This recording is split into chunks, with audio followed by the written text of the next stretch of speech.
개편된다고 해서 시험 문제가 갑자기 많이 바뀌고 그런 건 아닌데, 이제 문항수나 이런 게 조금 조절이 될 수 있다는 걸 생각해 보면, 지금 현재는 이 문법 같은 경우는 문항수가 4문제에서 5문제 정도가 나오면서 너무 기본적인, 그냥 우리가 고등학교 때 수능 대비하면서 봤던 그냥 지문 보고 읽으면 되는 좀 쉬운 문제가 나오는 경향이 좀 있었거든요.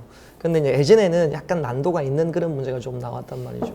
그러면 이제 개편됐을 때 다시 문항수가 한두 개가 더 늘어나면서 예전의 문제의 흐름이 조금 보인다면 아무래도 문법에 대해서 준비를 조금 더 평소 때 하던 것보다 더 해두는 게 좀 좋을 것 같고, 그러니까 그 문법을 많이 뭐 더 하라 이런 것보다는 그런 준비를 조금만 더 추가를 해두시면 좋을 것 같고, 그 다음에 문학, 비문학은 뭐 바뀌든 안 바뀌든 간에 이미 시험이 대세가 독해 형태로 나오기 때문에 그 흐름은 바뀌지 않을 것 같아요.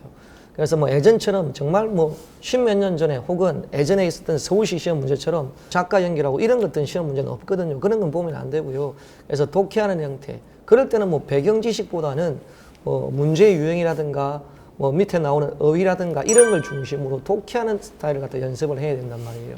그런 준비를 좀 해두시는 게 좋을 것 같고, 그 다음에 한자 같은 경우는 뭐 예전에도 그랬습니다. 한자는 한자성어 한 문제, 그 다음에 한자 한 문제 혹은 한자 두 문제.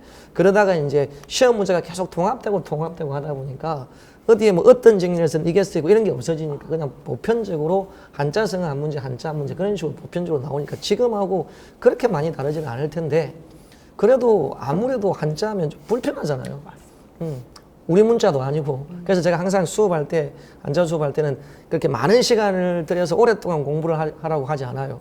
저는 딱 시험 치기 한 석 달, 넉 달 전에 한자 딱 준비하면서 기본 한자 부수를 중심으로 해서 문제 유형에 맞게 문제 푸는 방법을 계속 수업한단 말이에요.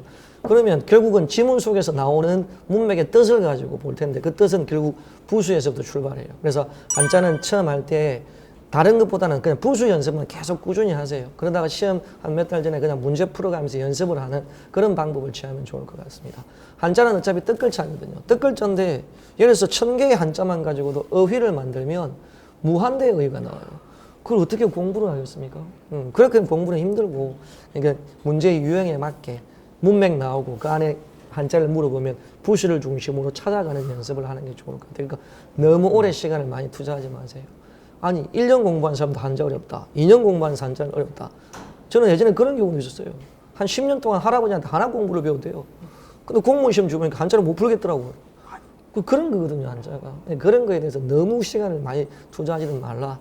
그리고 시험 전에 딱 바짝 해야 될 시기가 있다. 그때는 뭐 커리큘럼에 따라서 설명을 좀 드릴 거고, 그렇죠. 그렇게 해서 뭐 나중에 또 커리큘럼이나 이런 것들에 대한 이야기도 좀 할 수 있을지 모르겠지만, 그럴 때 이제 뭐 그런 커리큘럼에 따라서 조금씩 따라가면 될 것 같다, 이런 생각을 합니다.